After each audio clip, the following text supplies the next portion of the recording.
questão 79, ela trata da queda dos judeus.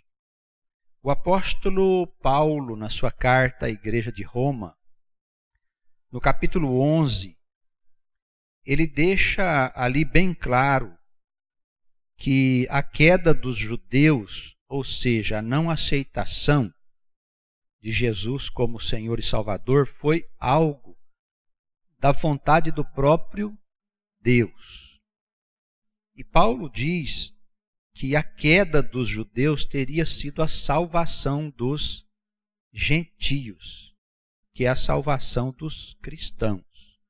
Então, nós temos advogado aqui a tese de que os cristãos, na verdade, são almas das tribos de Israel, das antigas tribos de Israel, que estão espalhados aí pelo mundo. E que o Senhor Jesus teria vindo para resgatar essas almas.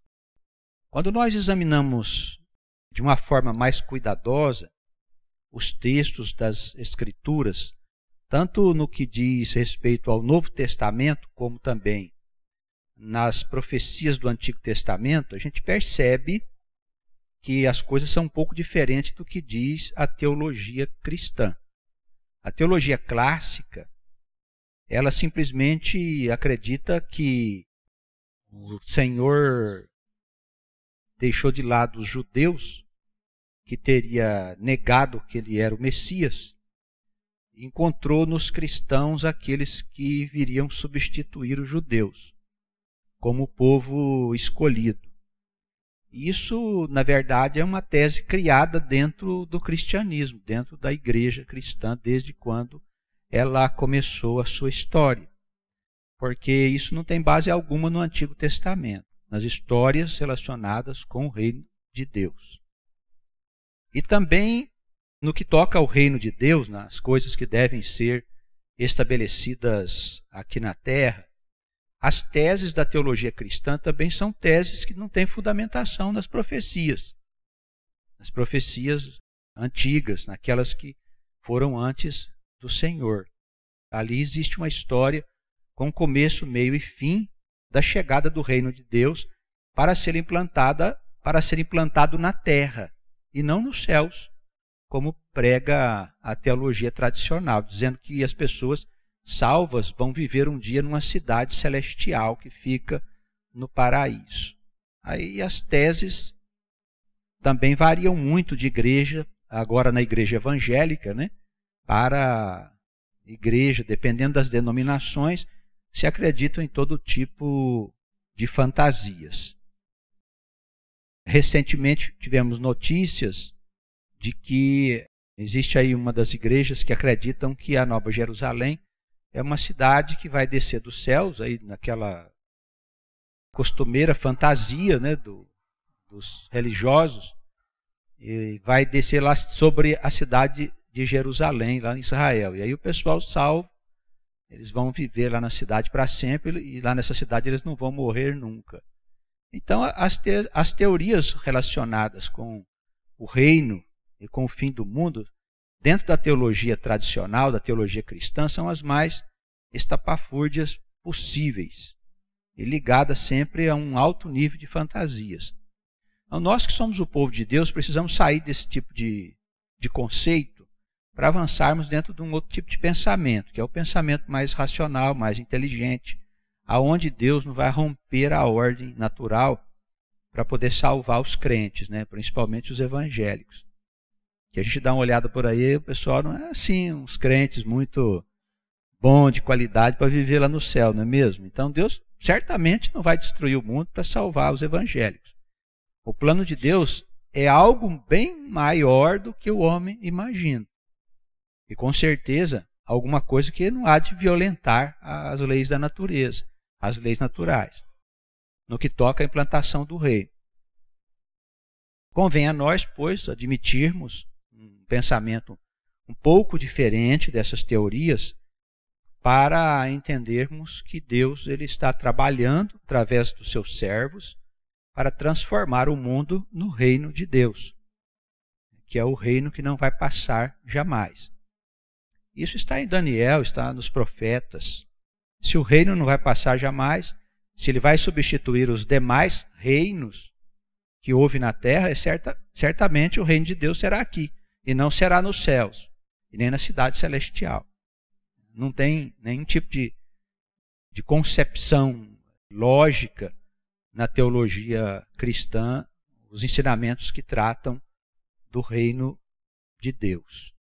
É necessário renovar para nós não ficarmos perdidos na história e enfrentarmos um tempo de muitas dificuldades que está por vir, que pode estar se avizinhando aí da nossa época, e despreparados para enfrentar as dificuldades que virão, perseguições, tormentos, calúnias e coisas que devem cair sobre o povo de Deus no período da grande tribulação. Quando a gente percebe que o trabalho de Paulo, no que toca à queda dos judeus, nós vemos perfeitamente que o Senhor endureceu o coração de um grupo de judeus, e não dos judeus de uma forma geral, para que eles negassem a Cristo e o pudessem crucificá-lo. A gente vê que Deus tem um plano que o homem ainda não entendeu. E a teologia tem uma grande dificuldade para entender as coisas celestiais, porque ela trata a alma como se fosse uma coisa criada do nada. Então a teologia tem esse pequeno defeito, tratar a alma como se ela fosse gerada no momento da concepção. Enquanto a alma é pré-existente, ela já existe há muito tempo, desde quando a criação começou, todas as almas foram criadas para habitar os mundos que existem no universo, onde existem civilizações. Então todas as almas foram criadas. Elas não são geradas na hora da concepção, como pensam os teólogos do cristianismo. Esse conhecimento não é um conhecimento inventado por nós, e também não é inventado pelos os espíritas, né? Aqui no Brasil existe uma birra dos pastores evangélicos com os espíritas, por causa da reencarnação. E também porque os espíritas, eles trabalham numa faixa aí de adeptos que afeta a clientela dos evangélicos, né? Então tem uma briga aí dos pastores com os espíritas no que toca a ideia de que a alma é eterna, é pré-existente. Ela já existe há muito tempo. Então os pastores combatem essas ideias. Mas o que eles fazem não é estranho, não é desse tempo. A Igreja Católica sempre fez isso. Com a diferença que naquela época a igreja perseguia, prendia e matava os que não concordavam com ela, os que anunciavam coisas novas. Mas nesses dias, por enquanto, não é possível que eles façam as mesmas coisas. Mas o espírito de perseguição, a verdade de Deus é o mesmo. E para nós entendermos as coisas de uma forma mais lógica e mais inteligente, é necessário concebermos a alma pelo ponto de vista da sua eternidade e das vidas que ela tem continuamente nas regiões visíveis da criação. A alma nasce continuamente, ela não para de nascer, porque ela foi criada para habitar o universo, que é a grande obra de Deus. Na concepção tradicional da teologia, o universo seria destruído para os crentes voar para o céu. Não importa que esta obra tenha demorado mais de 14 bilhões de anos para estar no estado atual, e a grandiosidade de tudo, eles ainda acham que Deus vai destruir toda a criação por causa dos crentes. Não é? Claro que isso não tem nenhum fundamento lógico, inteligente, e nós devemos nos afastar dessas bobagens. Para os irmãos terem uma ideia de como que estão os nossos dias em relação a loucuras, trouxeram recentemente de volta uma tese da Idade Média em que eles acreditam que a Terra é plana, não é redonda. Está na internet para todo lado. Discussões e discussões sobre a Terra plana, em vez de ser redonda. Então, o nível de simplicidade, de perturbação dessas almas é uma coisa muito intensa. É evidente que a gente não vai entrar em discussão dessa natureza. mas serve para nós termos uma ideia do que está acontecendo, as loucuras que o inimigo está colocando diante do mundo, trazendo uma verdadeira vergonha para o ambiente religioso. O ambiente religioso está se tornando cada dia pior. As pessoas falam loucuras, fazem sandices de toda ordem e publicam aí na internet para todo mundo ver.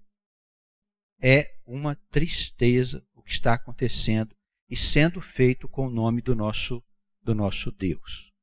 Tá bem? Nos guardemos dessas loucuras e andemos nos caminhos do bom senso e da racionalidade. Porque Paulo afirma que pela queda dos judeus veio a salvação dos gentios. Na verdade, não houve queda dos judeus, mas apenas endurecimento proposital dos corações. Mesmo assim, ficou entre eles um remanescente que seguiu fiel ao eterno Deus de Israel até os dias atuais. A finalidade desta aparente discrepância era de que os gentios, judeus, que são as almas dos cristãos, e também outros povos e nações da terra, pudessem fazer parte da casa do Senhor Deus, habitando a Nova Jerusalém, que é o mundo novo.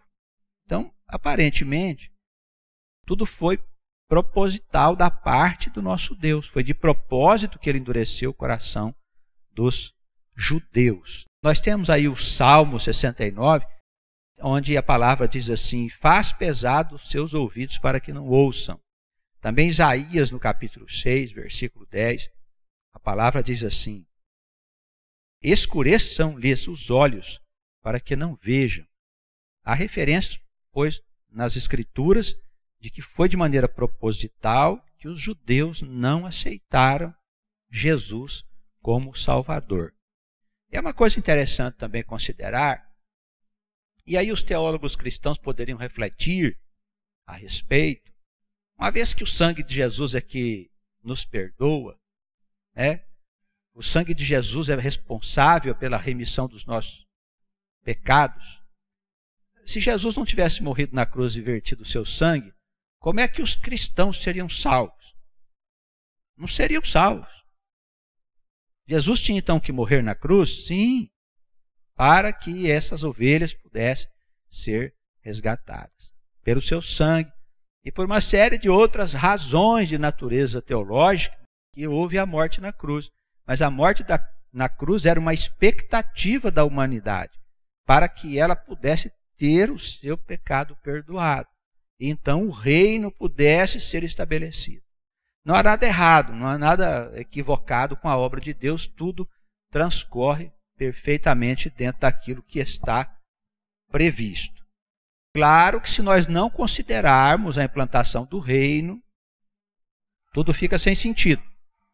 As coisas que aconteceram, Jesus ter sido traído, tudo aquilo que o povo aí acha que foi um acidente da história, na verdade, é a vontade do próprio Deus.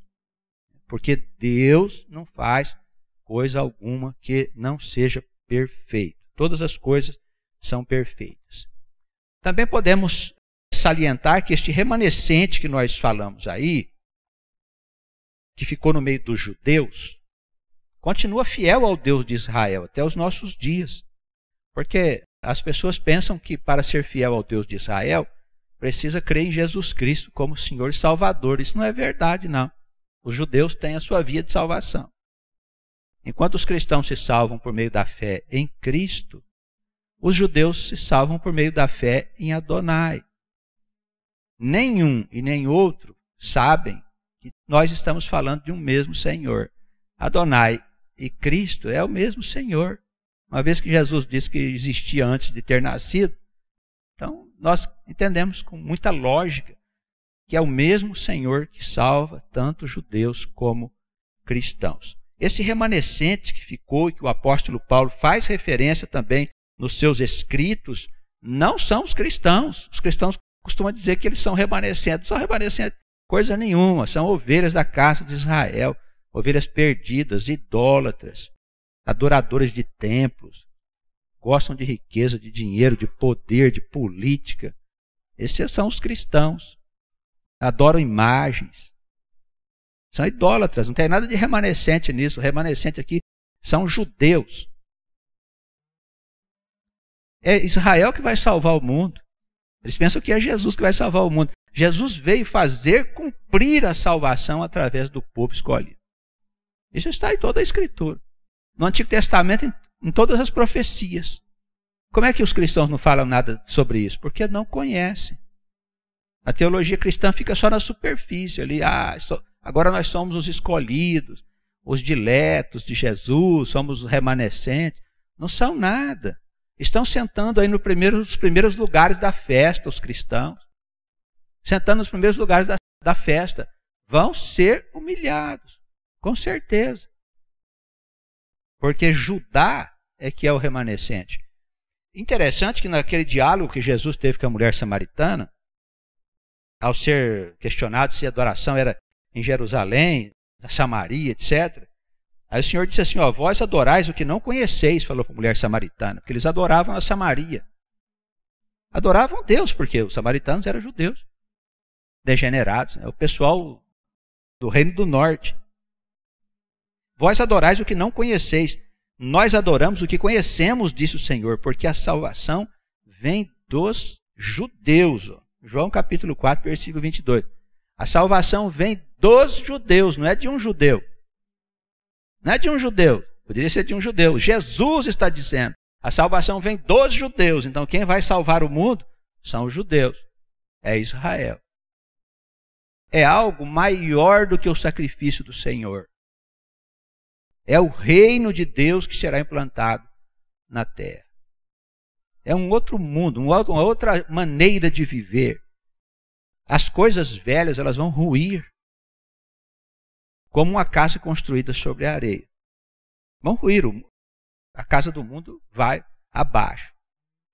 E vai levar consigo todos os sonhos, ilusões, e mentiras e vaidades dos homens.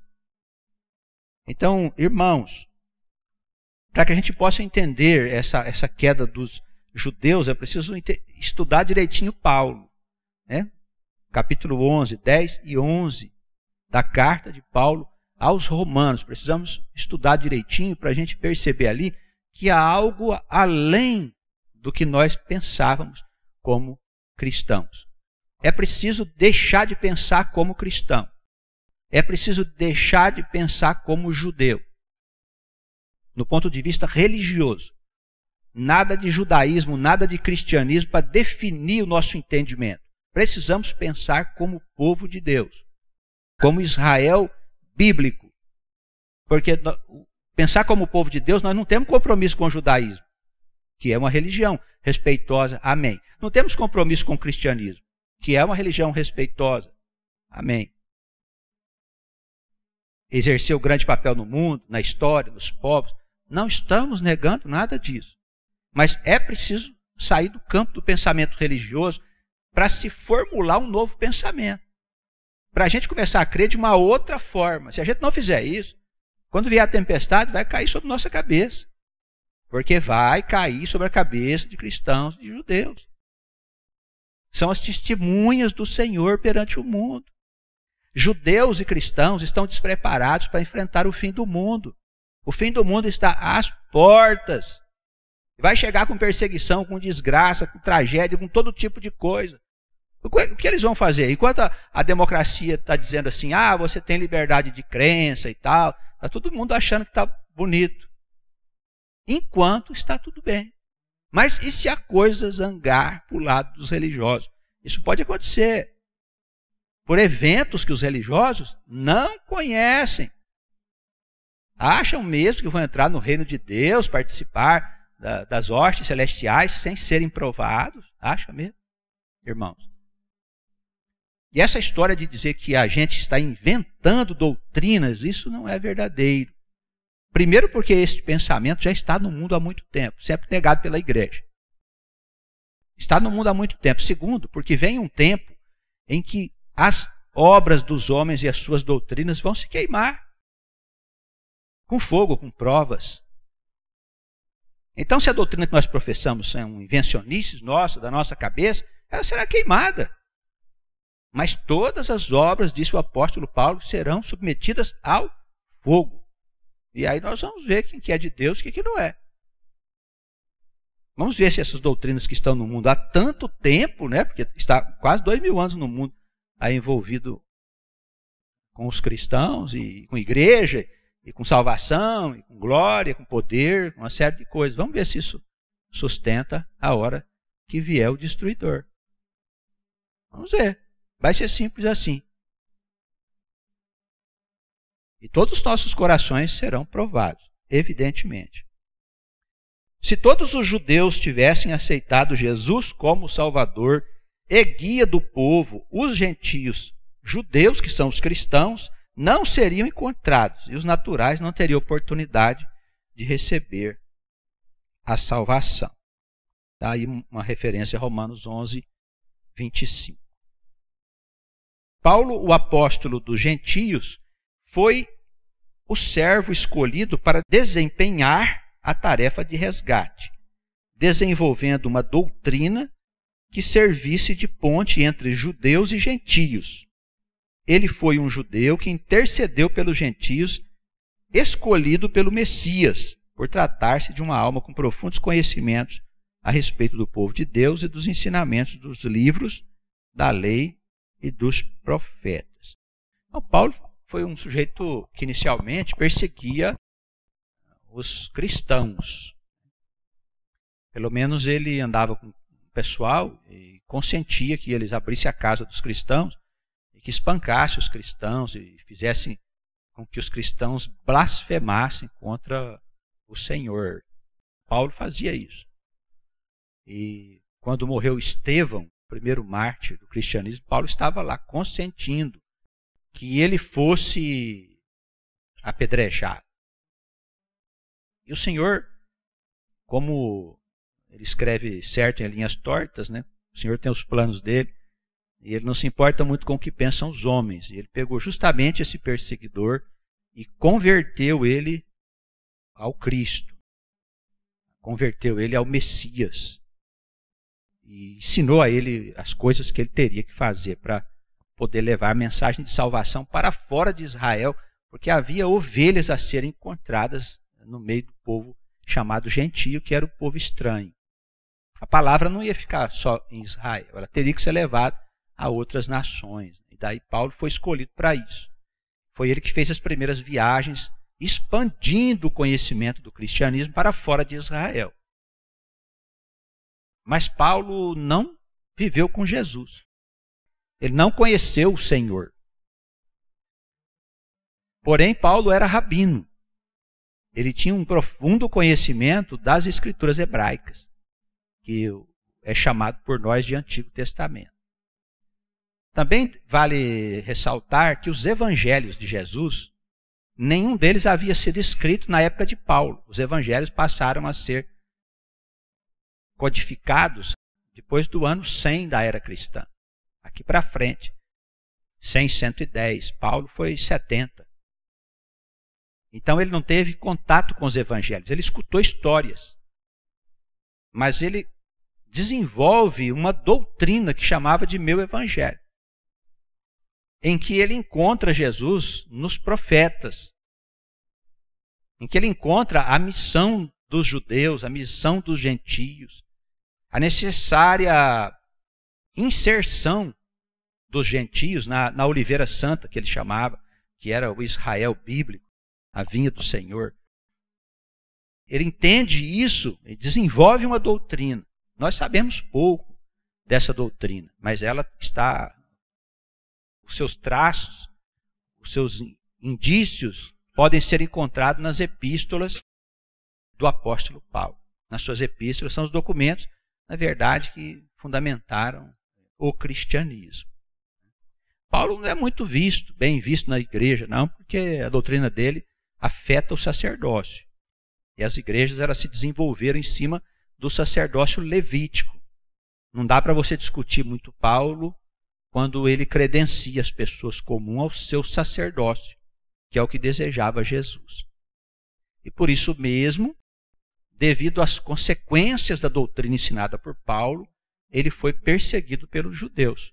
E foi perseguido até a morte. Né? Dizem que os responsáveis pela sua morte teriam sido seus inimigos, os judeus, por causa da doutrina da ressurreição. Porque ele falava que não havia morte depois da morte, para quem cresce no Senhor. Então, Paulo e Jesus, eles foram perseguidos e mortos por causa da ressurreição, por causa da verdade de Deus revelada ao mundo. Tá bem? Então, Paulo foi escolhido especialmente para cumprir esta missão. Aparentemente rejeitados por Deus, os judeus foram causa da salvação do mundo e socorro enviado aos gentios. A intercessão apostólica de Paulo deu origem às igrejas cristãs. Mesmo com distorções doutrinárias, o cristianismo se tornou o pilar do desenvolvimento da civilização ocidental. Sem a influência da igreja e seus principais personagens, o Ocidente estaria bem atrasado moral e intelectualmente. É o que se vê em países onde o Cristo de Deus ainda não foi aceito. Então, sem dúvida alguma, os ensinamentos no que toca ao sentido moral, ao sentido ético, os ensinamentos do Cristo, dos seus apóstolos, trouxeram para o homem um rumo para que o homem pudesse construir a civilização ocidental como nós a conhecemos.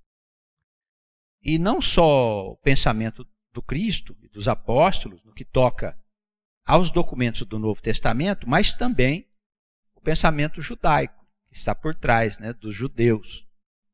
Então, o pensamento judaico-cristão é que é o alicerce da civilização ocidental.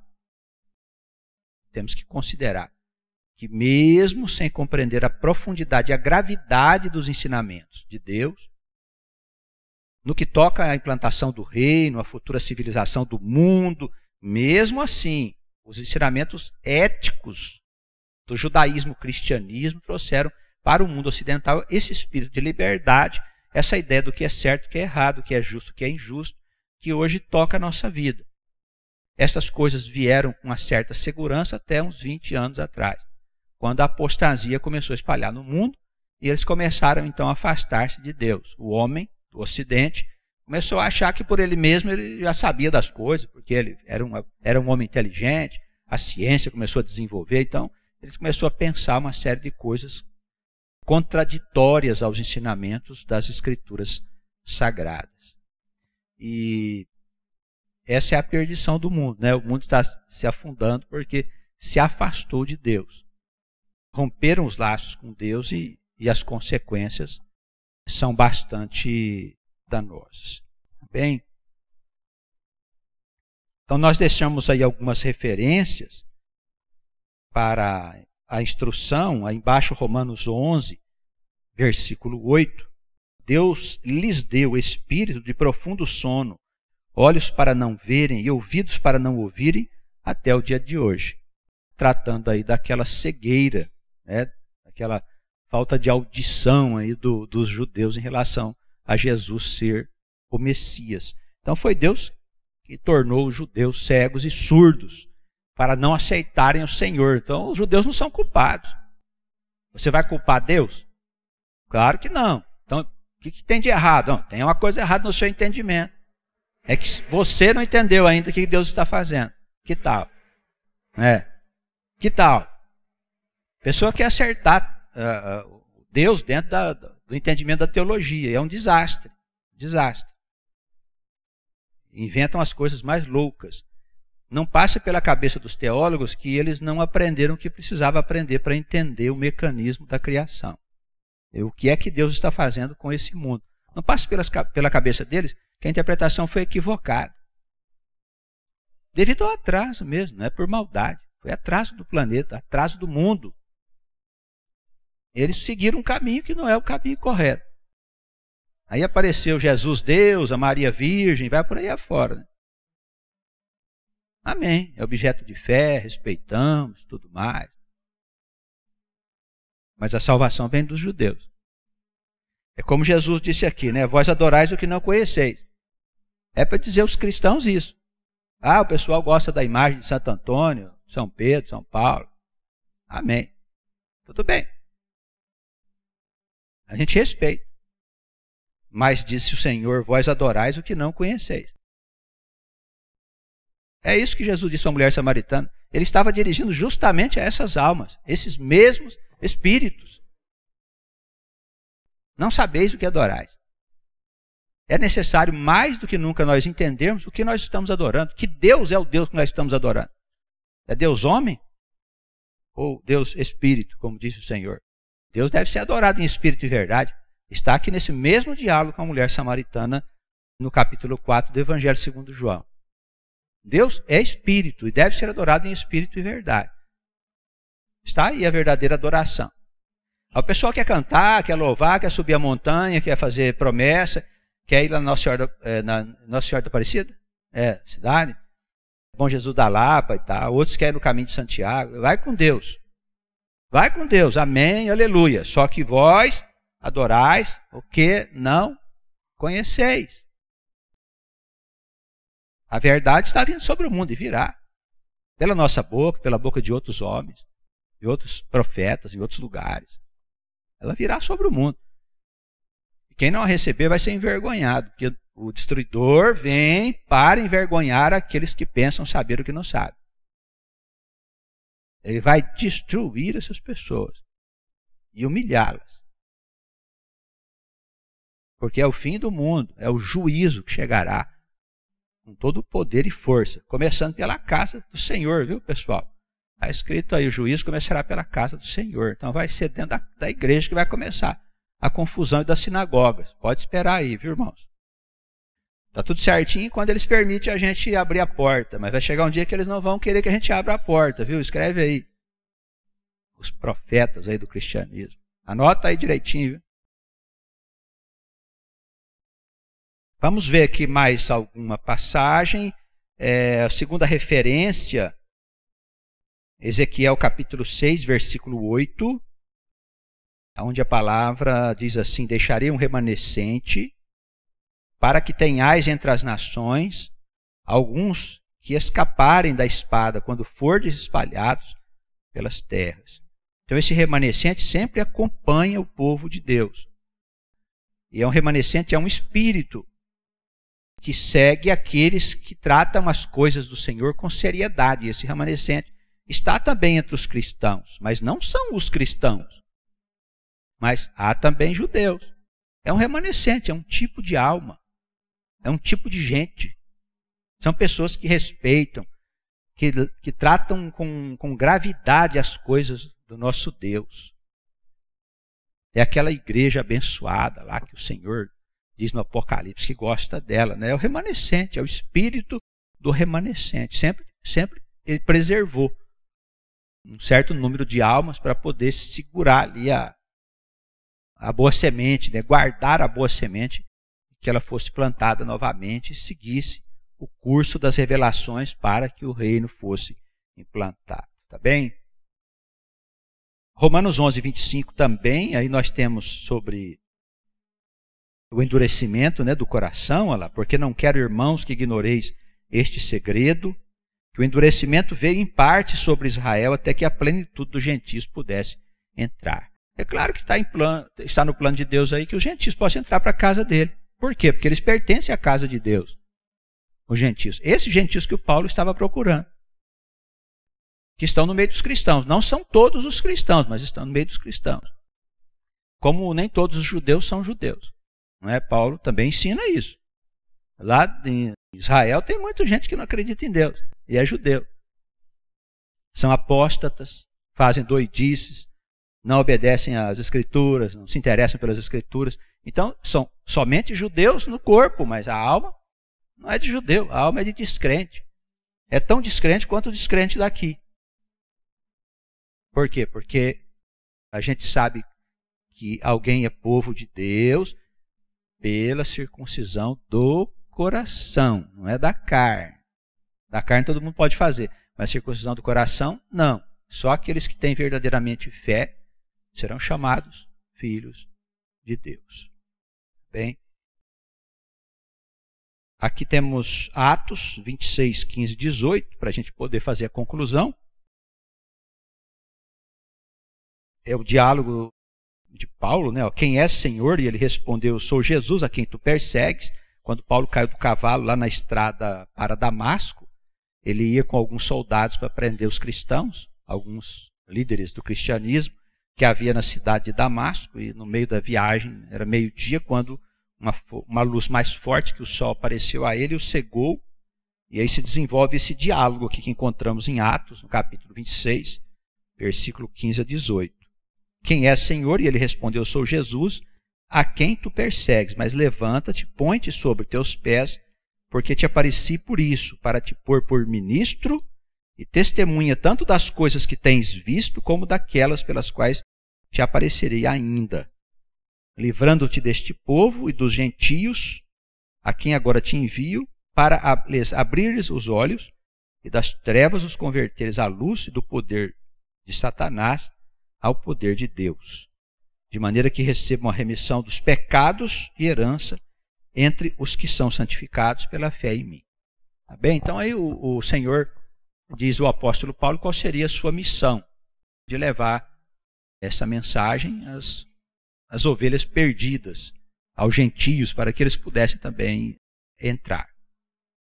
É claro que não está aí só em jogo o resgate, a busca para que houvesse ali a enxertia dos judeus na Oliveira Santa, né? Estava em jogo também o desenvolvimento da civilização do mundo ocidental, dos países, das Américas, da Europa, como nós vimos na história, com grande influência da palavra de Deus, anunciada aí pelos cristãos ao longo de toda a história, né? Com a participação de muitos de nós, porque também vivemos no seio da igreja em várias ocasiões, trabalhando dentro da anunciação dessa palavra. As almas, elas nascem como personagens diversos para cumprir as tarefas determinadas por Deus. Bem, da próxima vez que alguém disser que os judeus são culpados, você, por favor, diga, olha, é preciso entender melhor isso, porque quem cegou os judeus foi Deus. Quem fechou seus ouvidos foi Deus. Deus deveria querer alguma coisa, então, com a morte de Jesus. Por exemplo, para salvar você que é cristão. Se o sangue não fosse derramado na cruz, como é que você seria salvo? Leva o irmão a refletir, né? A pensar sobre coisas novas. Bem, Deus nos abençoe e nos guarde no seu amor e misericórdia. Amém.